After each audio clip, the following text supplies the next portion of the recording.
Alright, draft physics video. Yes. Partly holiday, partly comments. I think it'll be a little bit of interferometer in here, and maybe something about this whole proving general relativity, the tests of it. So it's brought up again as if there's some great evidence. I've already argued much of the evidence as not being great. That's the point. It's not great evidence. It's really weak evidence. But anyway, first, tick news. Yeah, I pulled a tick off myself today that was the smallest one I've ever seen. So here's its actual body. It's just translucent, which is kind of neat. And it's really in good shape, but it was dead. You know, it was stuck to me, but it was dead. And its little hook over here has a hunk of my flesh on it.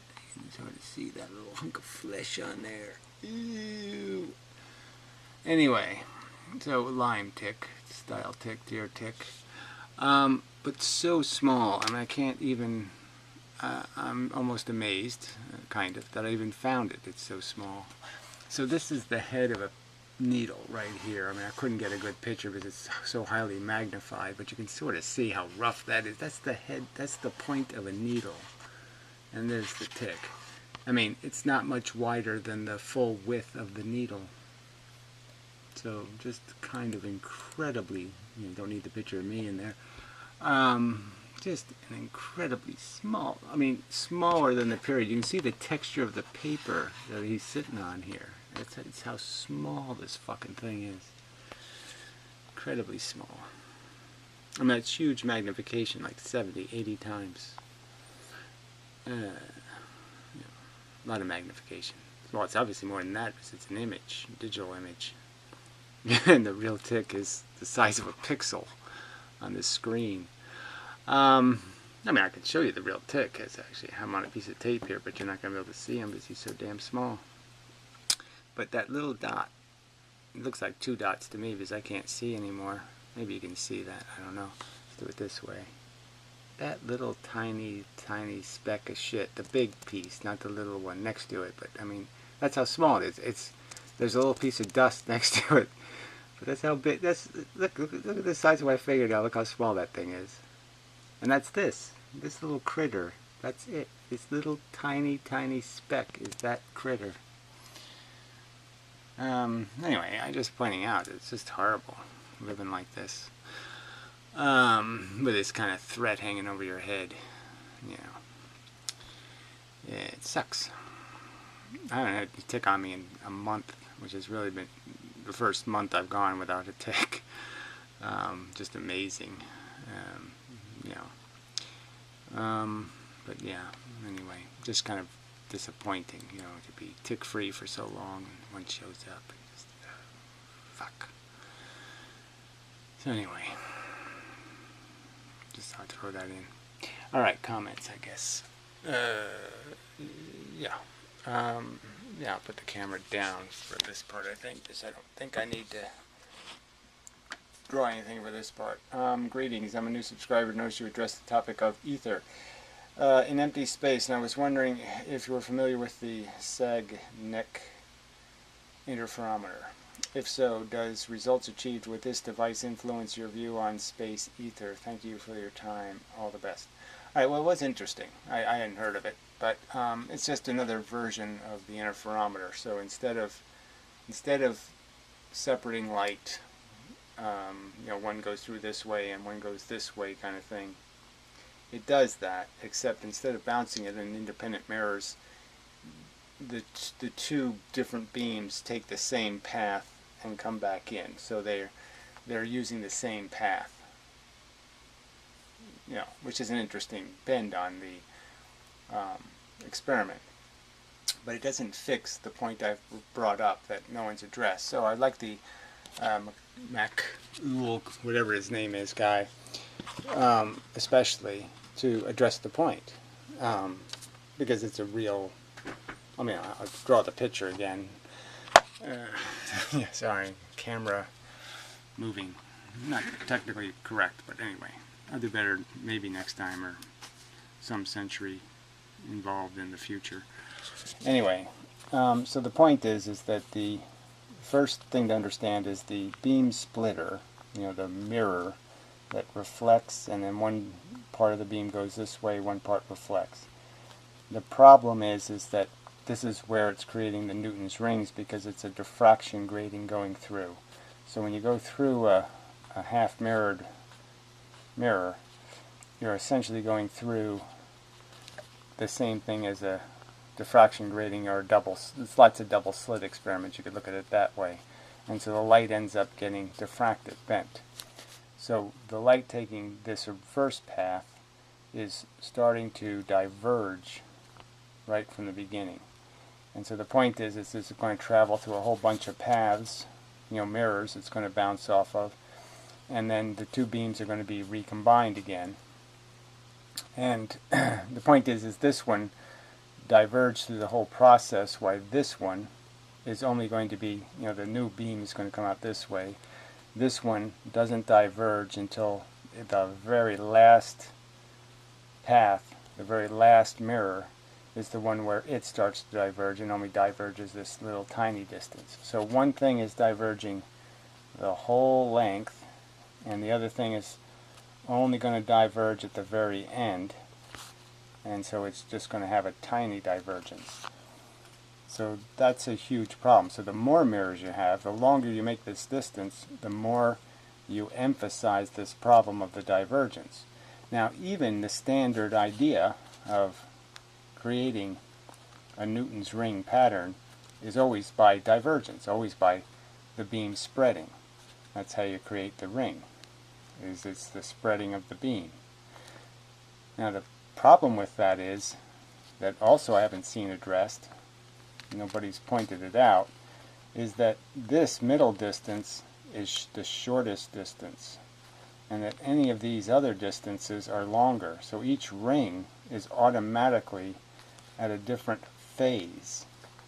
That is, they get here, it's the opposite of what I'm drawing here. It's really the circle would go this way, the arc.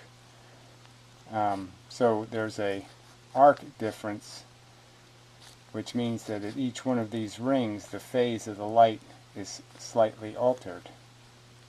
So the outside ring would be at a different phase than the inside ring, technically. It's going to arrive at a different time, technically. And the longer your distance, the more that effect happens. The more phase difference you have between this outer ring and this inner ring. Alright, so those are 2 points I haven't seen addressed in any of the documentation I've read about interferometers.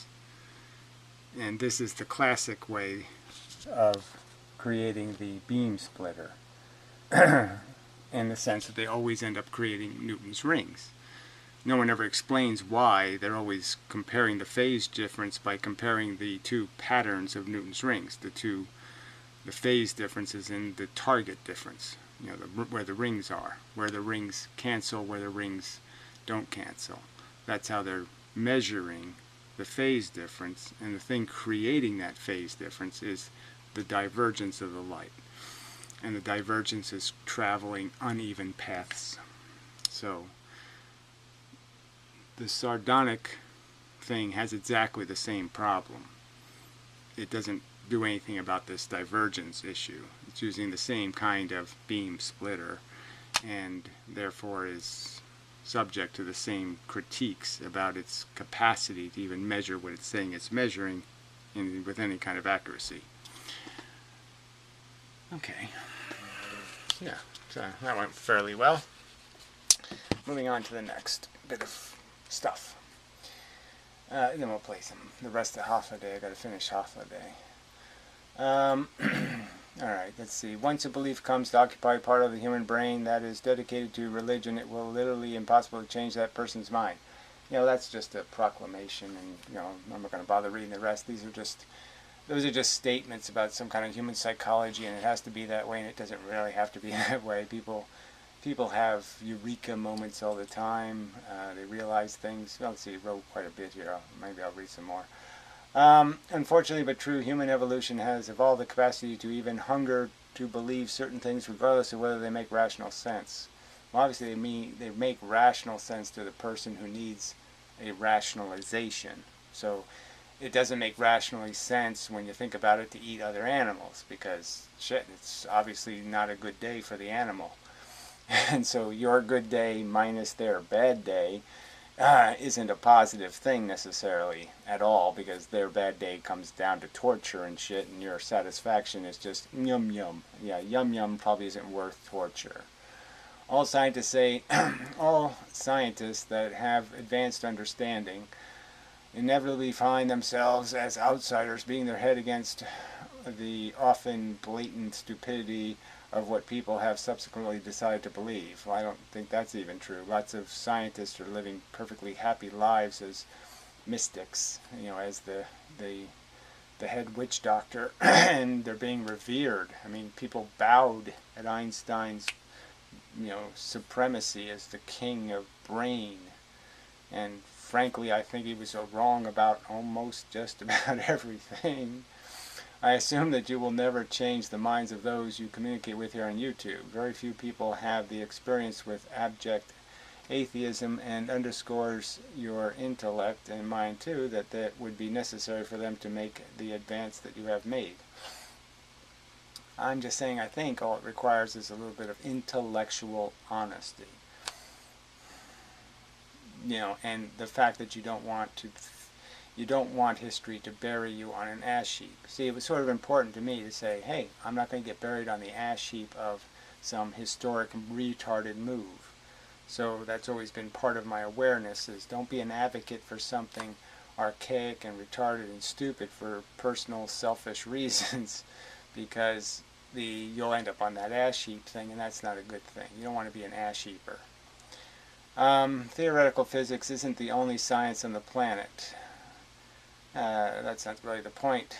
The point of its importance is there's so much of the physical world we can't access with direct tools. So you have to do theoretical dissection. And you have to find the right answer through this process of imagination. And that requires a lot of discipline, because you might imagine a sneetch eating green eggs and ham, and that's a distraction. You might imagine bent space or something, and that's just a distraction. If you want your theoretical thinking to be appreciated, you should make allies with the scientists in other disciplines. Well, I don't think you can really cross those lines with any kind of reasonable expectations. And unfortunately, those lines are, the biologists are almost as flaky as the physicists, so you can't really go to biology. So you'd have to go to something like chemistry, maybe. And they're totally boring and uninteresting, and nobody could care less about the chemists. That they are experiencing the kind of lack of intellectual tradition that you have experienced in your attempt to sell people on your theory. Yes, well, my only gripe is that I expect that I'm going to have to defend it. I expect that I'm going to have to try to explain it and be articulate and be appreciative of the fact that people haven't done what I have done in terms of immersing myself in this crap, and so I have to be able to say, okay, well, what if I wasn't immersed in this crap? How would I explain this and do all that stuff? And there is work involved and blah, blah, blah. But it is this resistance that is just mocking tone and dismissiveness, and this authoritative statement that our evidence is empirical. I mean, it is stamped by the king and queen. They all kissed it and rubbed it and said how perfect the evidence is, when it's obviously nothing like that. And not to be able to even admit that they're standing on ground that is not solid, that is not well formed, that is not good cement. That's the bullshit here. All right, what you're proposing is a caricature of human nature, and what is radical is the subject to science. Radical is subjective to science. Whatever. I mean, this thing of calling science a something, I think is just crap. Again, the objective is to describe things accurately. That's the objective. Accurate descriptions. And it seems there should be certain methods that work for that and methods that don't. The methods that don't are the ones where you exaggerate your evidence. Like, he talked to God, so God must exist because he said he talked to him. That kind of crap. Nothing you do is in opposition to the scientific method. Yes, I know that. First comment, though, I've been lurking for years, so keep pushing. Inventum Draft Science Guy, yes. Okay, so the McCule CS guy, of course, has to snark on that simple statement. The fact that he denies scientific results. So again, he's saying I'm denying the results. Now, not the interpretation of experiments, not the quality of the experiment as a proof of anything. I'm not questioning, I'm not doing the perfectly reasonable thing of saying, well, what exactly is the potential error of this experiment? I mean, how many moving parts? How do you understand all the moving parts? So again, I've just pointed out how this Michelson-Morley experiment, there's two aspects of it that aren't explained in any of the documentation I've seen. First, the divergence of the beam, and second, the implications of divergence, which are phase shifts in the rings created. All right. Results that don't match his theory. Okay, the fact that he denies scientific results that don't match his theory. So again, I don't deny them. I question whether or not they're true. And it doesn't have anything to do with matching my theory. As I've stated before, I don't think, okay, there's an exception for the force rules. And the idea that there's one force that somehow is affected by gravity. So here you have something, a photon, okay, or the whole electromagnetic spectrum, which is supposed to be made out of electricity and magnetism. It's supposed to be operating in those two fields. And yet there's no evidence those two fields can do anything once one of those things is moving. It can't bend it, it can't turn it, it can't do anything to a stream of photons. And yet this gravity thing, which it isn't made out of, it has no gravity wave component, yet gravity somehow does move the photon. Now, we don't expect gravity to move magnetons, right? And well, electricity, EMF is really magnetism, so it's the same thing. But there's no evidence that those get moved. The only thing that gets moved, as far as we know, is matter. So matter gets moved. Whether or not electrons and protons get moved by gravity, that's hard to measure. How do you exactly put an electron or a proton in a non-charged environment? How do you ever know when they're free falling? How do you ever know when they're in a free environment?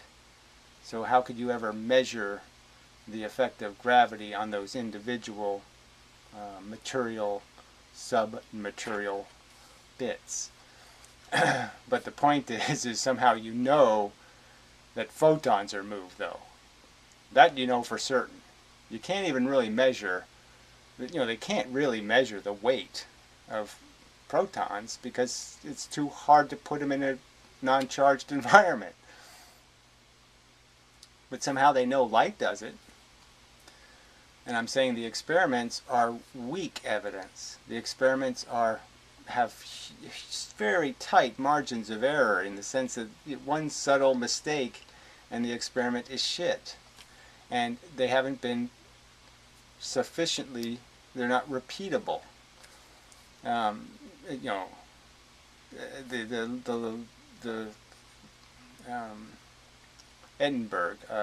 Eddington experiment with the solar eclipse. A very not great circumstance to be dependent on solar eclipses. And as I've pointed out, so I'll point out again to the McCool guy, he's calling me a denial of evidence when I point out that here's your evidence and here's a glaring hole in it. And the glaring hole is that the Hubble telescope has now been up there for whatever, 15 fucking years or more. And at any day, any time, it could do exactly what a solar eclipse does, which is create black space next to the sun. Take away all the atmospheric scatter. So it does exactly what a solar eclipse does, that is, it takes away all the atmospheric scatter and lets you look at something right next to the sun. And it can do it every single day, every hour of every day. So why don't we have verification of solar lensing, our sun lensing, with the Hubble telescope? Tell me why it doesn't exist. Why that verification hasn't hit the New York Times headline like the Eddington experiment did. The experiment that Eddington wrote in his own notebook saying, I wouldn't stake my life on these results.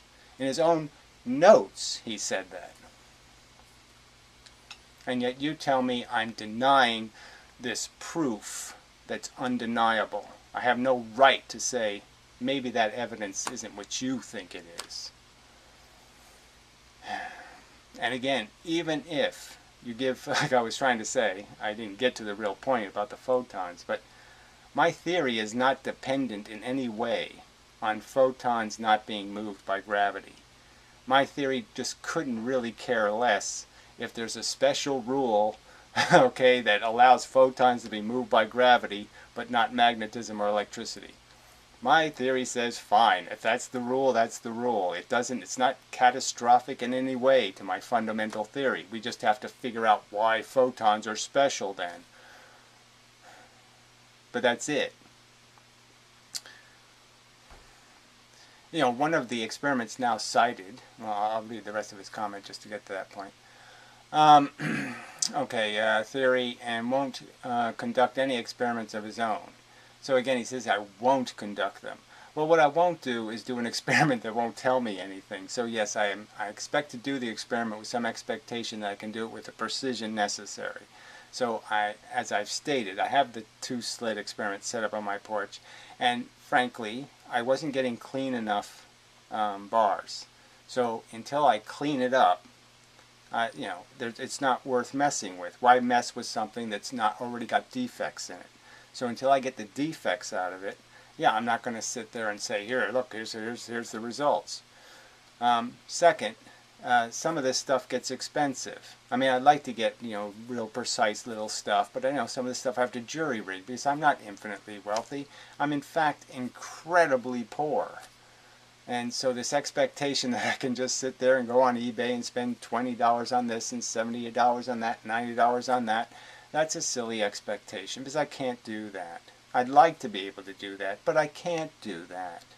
So it's sort of bullshit to sit there and say, why haven't I done all these experiments when I don't have a lab, I don't have federal funding from, as one of these stupid MIT places or something where they have all this money and don't seem to be able to do any of these experiments. Why don't they do them would be the question. All right.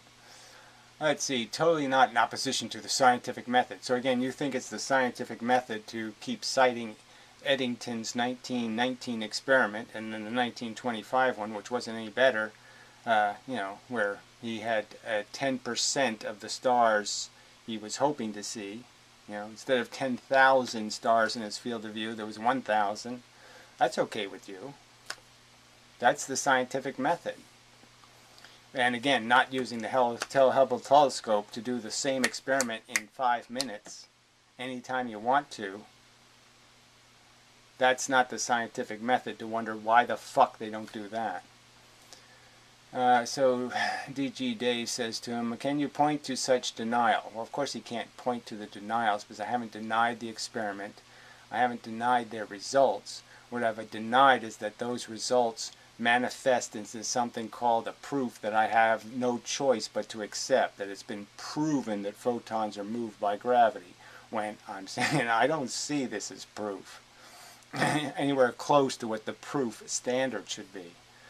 It's hard to remember. There are many videos, including him working on his own experiments. Yes, I have the laser beam set up doing the distance thing, but again, that's another thing where I've been taking the laser apart and I'm trying to figure out a way to get a better beam out of it because the little plastic lens is a piece of shit. Yeah, that's a fact. Alright, and I've just been theoretically trying to think of ways to isolate the photons and I have got a better camera now where I can do, time exposure, 30-second time exposures. So, if I can reduce the amount of light and take a time exposure, I might get a better image. It's what I'm thinking anyway. But anyway, that doesn't count for anything. Everything's supposed to be just done quick and sloppy, right? I mean, you've had 100 years with Michelson-Morley. Has anybody brought up the fact that the two beams are diverging different amounts before? No. Okay. In every video where general relativity is mentioned, well, Hochlides today says it's special relativity somehow. He has continually denied the real-world experiments that prove it. So again, he says it's been proven by Eddington, that it's proven apparently by what are, well, redshift experiments, which I think that's theoretically ridiculous, but and again, the experiments are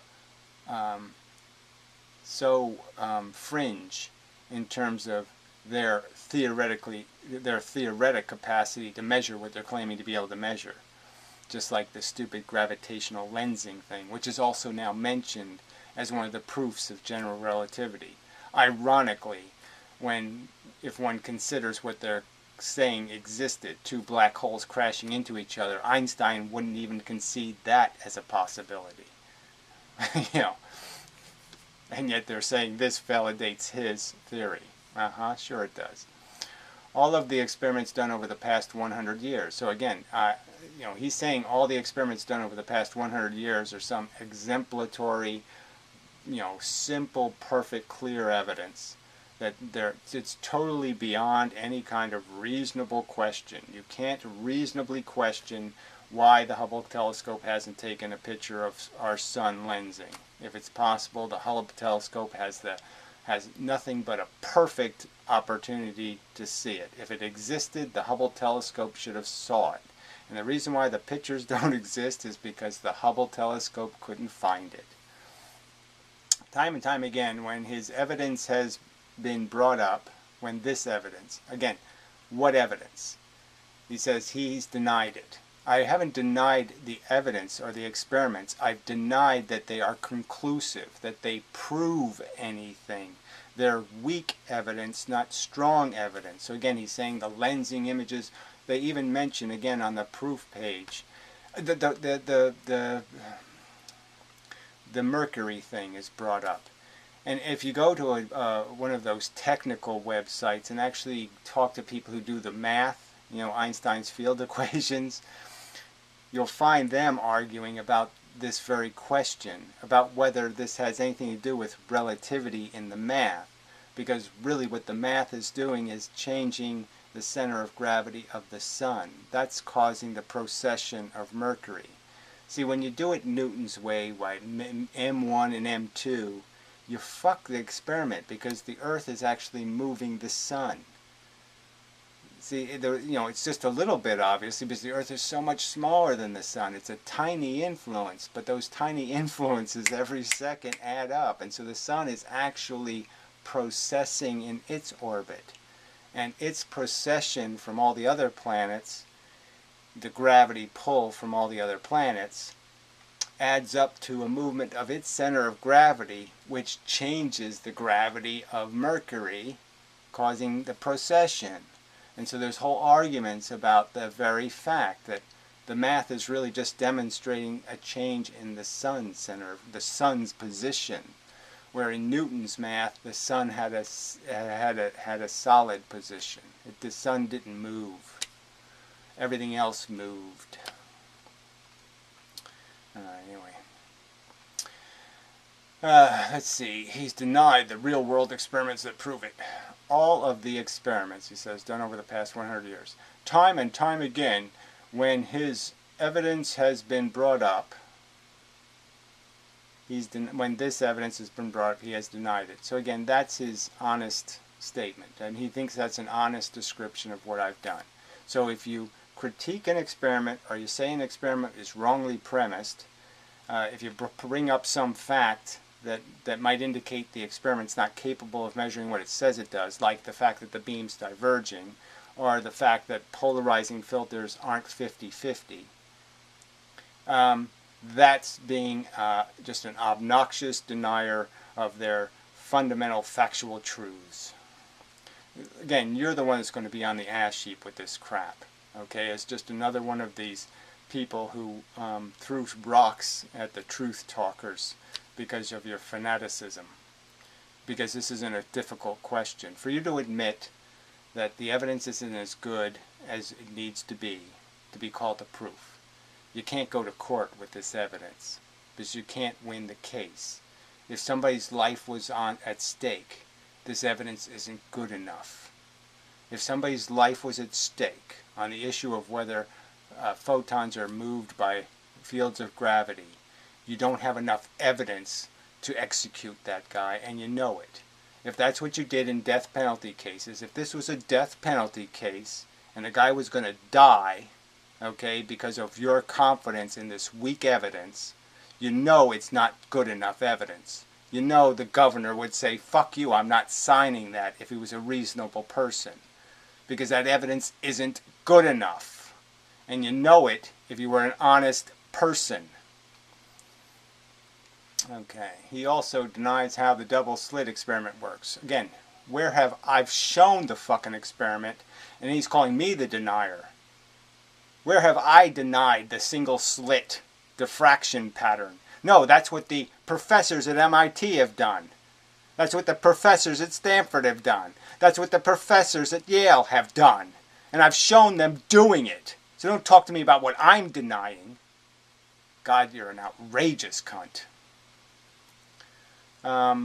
You're blocked. Yeah, fuck this. Fuck this. He also denies how the double slit experiment works. Seemingly, though willful ignorance, as it has been explained to him over and over again. You haven't explained shit, and I can show you it done over and over and over again with math that doesn't even include the width of the slits. You're calling it the double slit math, and it doesn't even include the width of the slits. It's obviously the single impediment math, not the double slit math. And here for you to say these slits somehow matter when the fucking goddamn width of the slits isn't even in the fucking math is obnoxiously bullshit. Okay, yeah, there are dozens of these videos. No, there's hundreds, there's thousands of videos on the two-slit experiment that I can show you are wrongly premised. That the statements made are flatly and conclusively, death penalty provably wrong. Every time something is brought up that doesn't match his theory, so he's saying the same fucking thing again, he will deny it. No. There is also a single experiment he's done to prove any part of his theory. And again, what experiment am I expected to do? You don't realize that over the past 100 years of the Industrial Revolution, the years through which Edison and people like Tesla and all kinds of people lived, that all the experiments you can kind of set up in your own garage have likely already been done. Okay, we kind of know what the effects are. It's still difficult to diagnose the causes. It's still difficult to design an experiment that will actually get to the cause. Alright, because the causes are tiny, tiny, tiny, tiny, tiny motherfuckers. And even in the last 50 years, we haven't done much to make that tiny world any more visible. And I've already explained how colliders really aren't the answer, because you're not going to see how the regular universe works by blowing it up. There is also not a single experiment he's done. Right, I don't have an accelerator in my garage, and I don't even have a fucking garage. And he refuses to do the experiment Pirro mentioned. And again, so there's another preposterous lie. I haven't refused to do it. I have it set up in the other house. I already said, though, what's the point in me doing it with a beam that's diverging fucking 6 inches? Oh yeah, I'm going to go find a millimeter of difference in 6 inches of noise. Amazing bullshit. He has continually denied all the evidence for well proven. So again, he says it's well proven. He says the double slit well proves that lights are wave. He says that the Eddington experiment well proves that our sun gravitationally moved light beams, while requiring no physical evidence of his own. No, I'm saying the physical evidence already exists for light moving in straight lines. The physical evidence of light not being affected by magnetism and electricity, we can do those experiments really easily, and yet that doesn't happen. So it seems a little bit queer that something would be affected, that something that's supposed to be electromagnetic isn't affected by magnetism, but somehow it is affected by gravity. That does seem a little bit fucking queer. That mentality is a direct opposition to the scientific method. No, you're the amplification of what has become the scientific method. Trash-talking elitist jerks sitting on their religious thrones telling other people what they must believe, okay, because it fits into your fucking little wacky narrative, your silly little loop-de-doo unicorn universe narrative of a silly universe that has free will in it and free floating photons that don't know where they are and all this other crock of shit. And that's all you are. You're a fucking tyrant for your fucking religion. Yeah, it is the opposition to how science works. No, you're that opposition. You're the definition of that opposition. Again, the same arrogance as the religious fucks. Well, it's written in this book, and God obviously wrote the book because there's a lot of words in it. Only somebody as big as God could write such a big fat book. Some kind of bullshit like that and tell me I have to believe that crap. Fuck you. I find it hard to believe that you're asking me this question. Nobody asked you a goddamn thing, you snarky prick. You're the one who shows up with your snarky shit and people ask the reasonable question. Do you have any proof of that, shithead? Where's your evidence that I denied something, you fucking lying piece of crap? It's basically all he does in this channel. Fanboy mentality, I guess. Yeah, well, fuck you. You're done.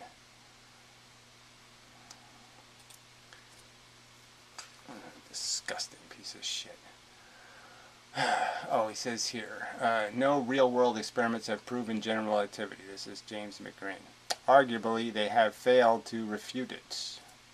You don't understand the scientific method thinking. So he says, have fun searching tests for general relativity on Wikipedia. Yeah, so I did the search. It's the same old 100-year-old bullshit experiments. And this new one called redshift that I hadn't heard before. So the idea is that the sun is creating gravity, and that somehow the light is shifted red through this process. So apparently when it leaves, it gets compressed, and then as it goes higher and higher, it expands in its frequency. That's their theory. And they demonstrate it with what experiment exactly? Because to do the experiment on another sun, you'd have to know where that sun was moving, and you have to know exactly how fast you're moving to do that. But I just find the whole thing insipidly silly.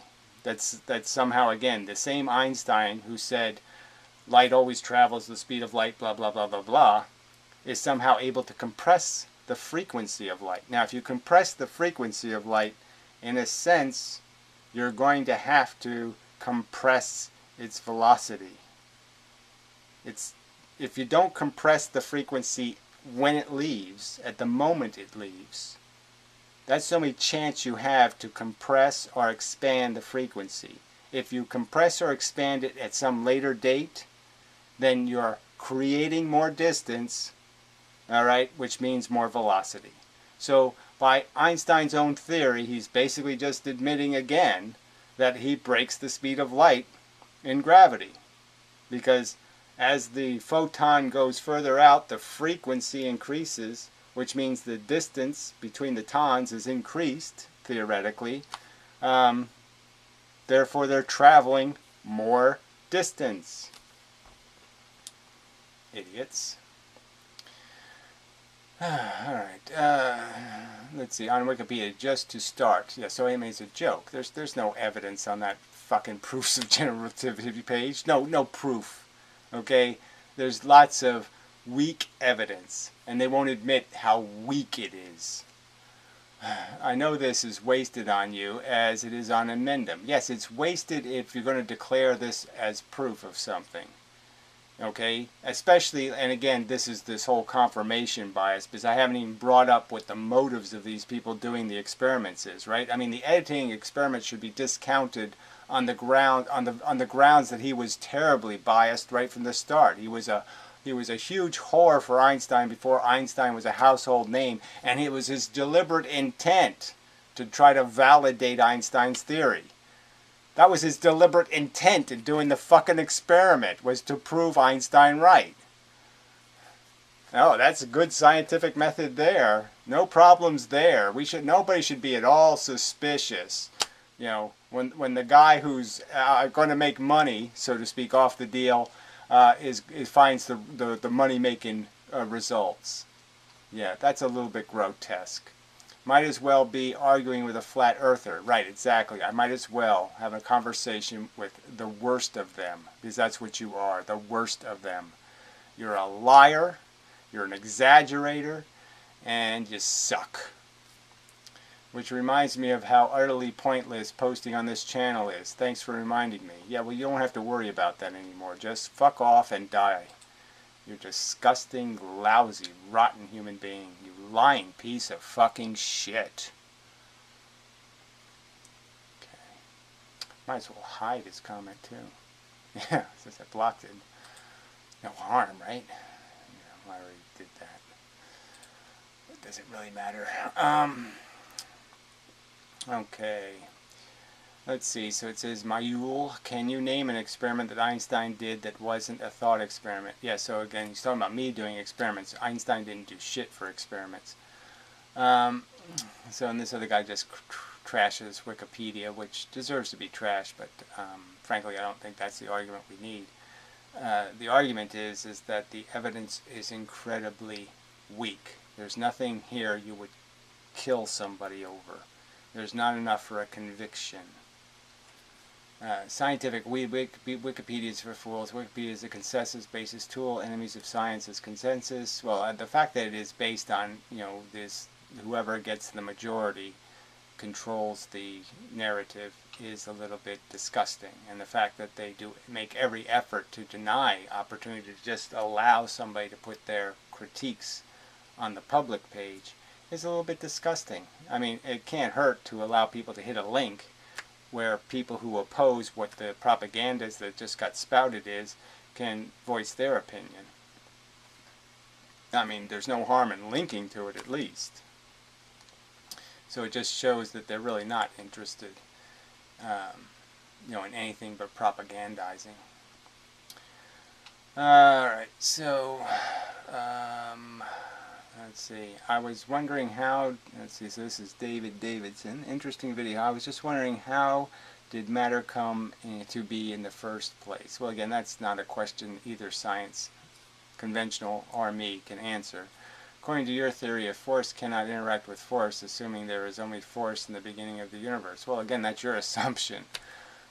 Who knows what it was? Look, you know what this whole thing theoretically could be? You know, the background radiation we see could be radiation coming from another universe. Say the whole universe was made of things contracting and expanding. Theoretically, we could be in the field created by a bunch of other universes. We're getting the photons from a bunch of other universes that expanded, and we're receiving their photons as gravitons. Something like that. Lots of things are possible. But, I mean, I already did my shtick. You know, I mean, I can make up a story. You know, it had a hard shell, and the little bits were on the inside, and when the thing broke, the shell keeps reflecting the little bits back, you know, and the shell just gets pushed out over time. And we're still in the hot part, where there's still stuff coming back at us. But over time, it'll get colder and colder. The gravity will start getting weaker and weaker.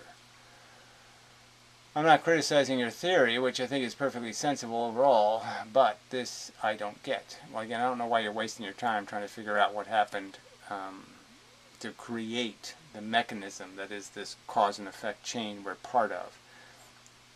It's not going to be an interesting answer. I can guarantee you that much. The facts are just going to be something like, Yeah, there was the blob error in the universe, and it creates these 1 ton every 5 zillion years, and after an incredibly long amount of time, you end up with a whole bunch of error code, a bunch of error bits, and that's all the universe is. It's just a bunch of error bits, a collection of error. Alright, so then my own 5,000, these are comments about, the Ken Wheeler kook. I stopped at 120. You don't even know what Ken is talking about. Hyperburloid, question mark, question mark. What does that even mean? Yes, that's Ken's theory, hyperburloids. How exactly does a hyperburloid, a donut, create attraction and repulsion? And you want to dispute his theory? Okay. I don't even know what that means. What's his theory? He doesn't have a theory. His theory is everything's magic.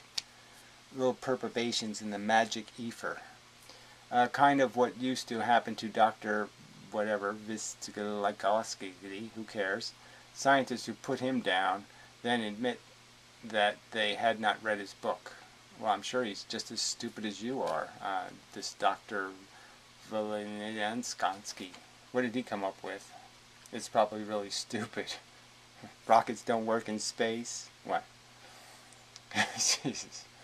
So this one even. Now here's another comment by him. Exactly what Ken is talking about. People regurgitating what they were told in school. Can you show us the giant magnet that you used to test actually Tesla's theory? Question mark.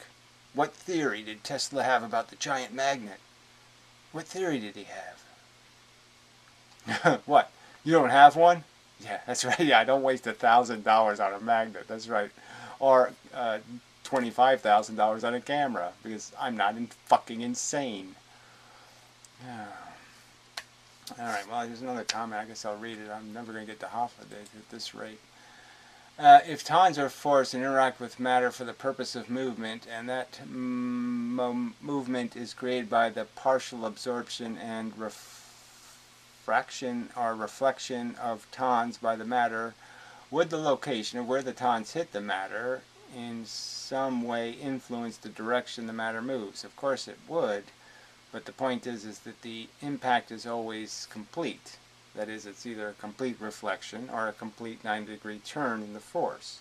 So it doesn't matter where it comes in. It can't hit obtusely. It can't just skirt. It either hits or it doesn't hit. It's 100% or nothing. There's no half a hit. It's all stuff. Look, I've tried to explain this. It's all stuff moving the speed of light. It either hits or it doesn't hit. That's the simple rules. It's checkerboard in that sense. There's rules, and there's just no, like, you don't half capture a pawn. You either do or you don't. You don't half capture. Alright. Let's see. Oh, there's more.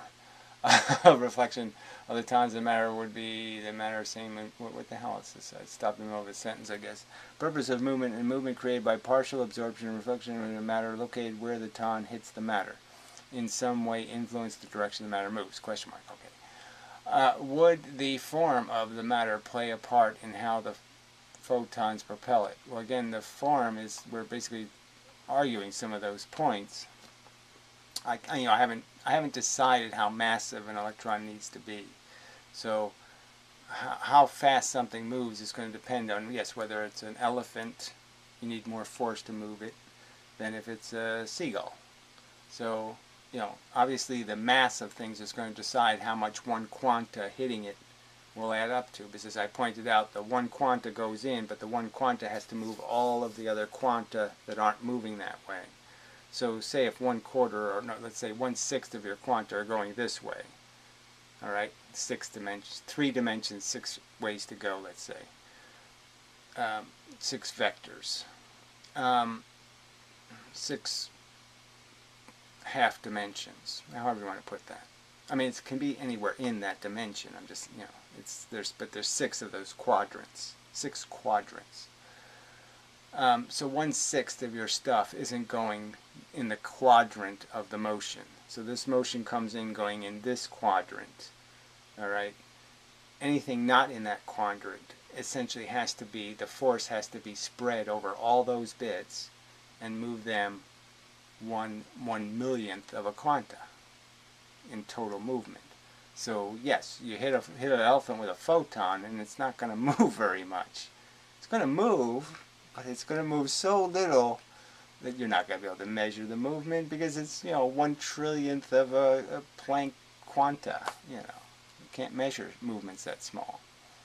But the force will go in, the force will have an effect. And it's that absorption of force by the elephant and moving it that little bit that stop the force of the quanta from hitting the other thing, and that's why the other thing is going to start moving towards the elephant, you see.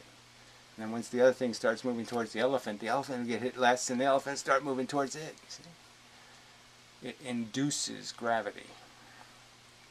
Alright, anyway. Let's see, would the form of the propellant? Okay, for photons to be absorbed into the electron, would there not need to be some empty space within the electron? It's not absorbed. The momentum's absorbed, the identity. So you're exchanging. So when you absorb, what you're doing is say you have 5 things going up and 5 things going down, and something up hits you.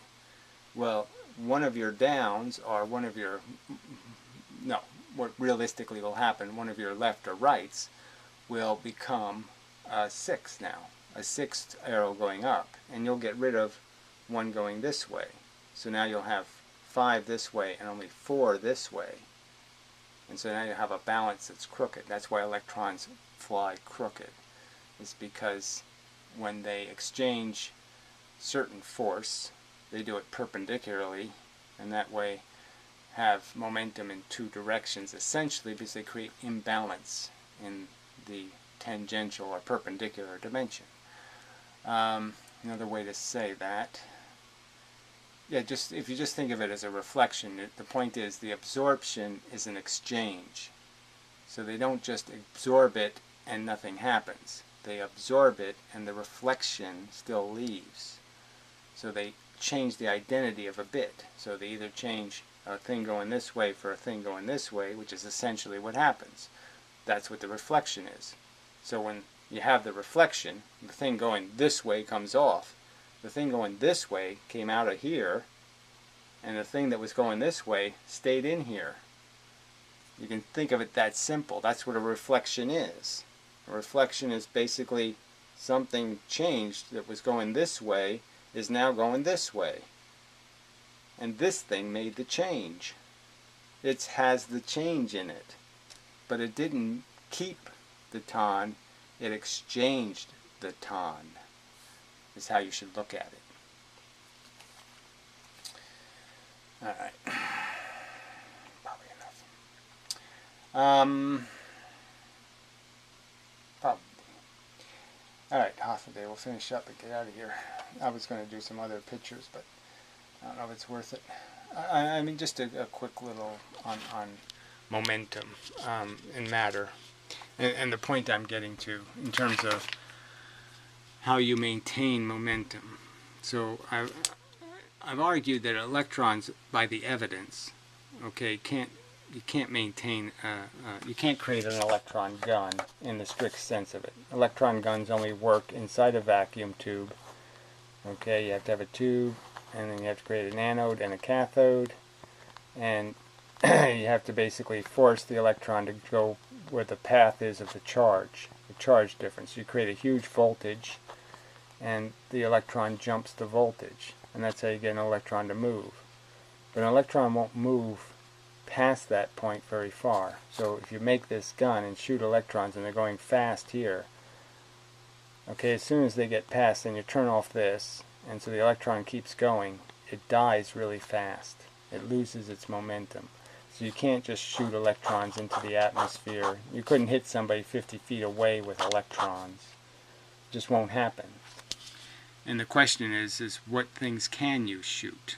Now, they say that helium nucleuses travel across space to arrive here as radiation, beta radiation, right? Yeah. Yeah. Alpha is electrons, beta is nucleuses. Okay. I'm pretty sure of that. Now, helium nucleuses can do this. Now, I'm not too sure, theoretically, but a helium nucleus would have 2 protons and 2 neutrons. Now, the trick is that a neutron is theoretically a proton and an electron. So, you'd have to think about a neutron as being a little different. So it has 2 negative charges plus 2 positive charges. So what a helium nucleus is really 4 positive charges and 2 negative charges. Now, there is ways of imagining setting those 2 things up, like if I put the negative charges on the inside, where any force that comes in this way will perpendicularly go into the electrons. And you can, and also the 4 also gives you the opportunity to do something as simple as I pointed out, a circle is just 4 right turns. So you can sort of get the idea that you could have a force trapped in a circle. And if that circle has more mass on one side than it has on the other, more electrons, let's say, the idea would be is more mass is moved this way than is moved this way. So you can see that these 2 electrons just send a force between them, and these 2, this corner and this corner, let's say, have 2 other electrons in between them that they're also moving this way. So you can sort of get the idea that you can create a mechanism where you're moving more matter through one part of the circle than you are on the other part of the circle, and therefore more mass is going one way than is going the other way. Therefore the thing overall will end up going in the direction where you're pushing more mass. So that would be an explanation of the force trapped as velocity. Alright. Ooh, the browser's failing a little, but the video should still play, hopefully. If you try to describe the structure in terms of the constituents, of the external constituents, you end up, it is a completely... Alright, well look, that's what you're doing. You're saying that somehow I am doing that, and I'm not doing that. I'm saying matter's different than the parts that make up the matter, and the force is different than the parts that make up the atoms. So each one of them is different in terms of its properties. Now they could all be made out of chocolate syrup. They could all be made out of the same thing, but the point is they're the same thing in a different configuration. So an electron is a different configuration than a proton, and an electron and a proton and an electron and a proton in an arrangement is different than just an electron. So I'm just saying they can be made of the same thing, but they obviously have different properties when you arrange them. And that's the whole point here, is the right angle thing means arrangement becomes really important. Really important, because you can create all kinds of geometry that ends up creating all kinds of circular paths. Larger domain of complexity, and there's a lot can go wrong, and that's part of the problem. Well, again, that's not a problem I have. That's a problem they don't even address, because they don't even touch any of these subjects mechanically. So again, their excuses are some field did it, bent space did it, or some field moved it, or some other thing. They don't have to account for any of it, because they have God, the invisible man, is doing all the work. There's no real thing making anything happen. It's always some kind of invisible man thing. So they're not even, they can't be bound by any kind of structural issue, in terms of making it consistent, because none of it's consistent, right? Overtly. There's no consistency between the electric field and bent space. Current physics, as it's got its set of problems, sure, but... Sure, but. So there's always that but. We'll just pretend its sets of problems aren't humongous problems. And my set of problems isn't humongous at all in terms of unification. I've got that one nailed easy. You're talking about some, the minutia of diagramming the exact geometry. And I'm saying, I can't give you the exact hexagon but I'm saying it's probably something like that. You want to find out why glass is transparent? Well, it's probably because those molecules create some kind of consistent geometry through the entire structure, and the light's traveling through that geometry. And at a 40% loss of distance, it's traveling 40% more distance as it travels the geometry of the atoms. The naive, simplistic problems which arise out of that are there, the pitfalls are there when you try to envisage the same constituents on the outside living on the inside of the particle. And this. Well, obviously they can't be the same, because the bigger and bigger you make something in terms of its structure, the rules change. So the inside, look, the hurricane's made out of wind or moisture or whatever you want to, atmosphere. But clearly the part in the middle is different than the part on the outside. And you can have a little swirly bit that's a tornado. So I mean, you can have different things happening in one structure that's all made out of the same thing. So there's no problem. So, you know, just ambiguous statement that there's a problem. No, there's no problem. It's complicated. All those swirls or complex geometry makes it complicated, but it doesn't mean that the fundamental principle isn't easy. I mean, all cathedrals are just made out of marble stones piled on top of each other. It's a simple principle.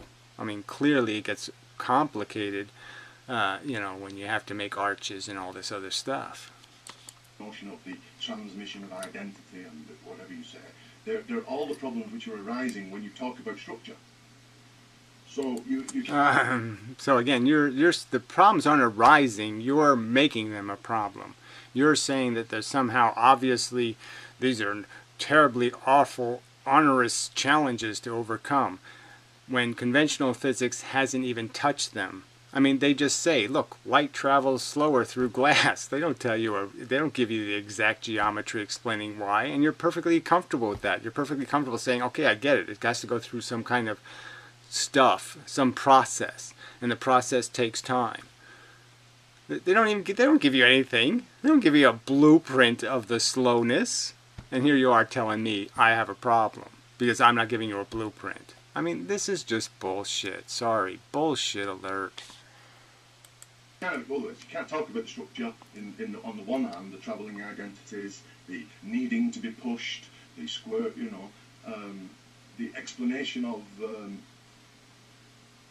breaking clocks and the dancing analogy is again to talk about the structure, but because of the difficulties arise, it's just a line of inquiry and an intuitive, appealing answer for why time, in a sense, might slow down.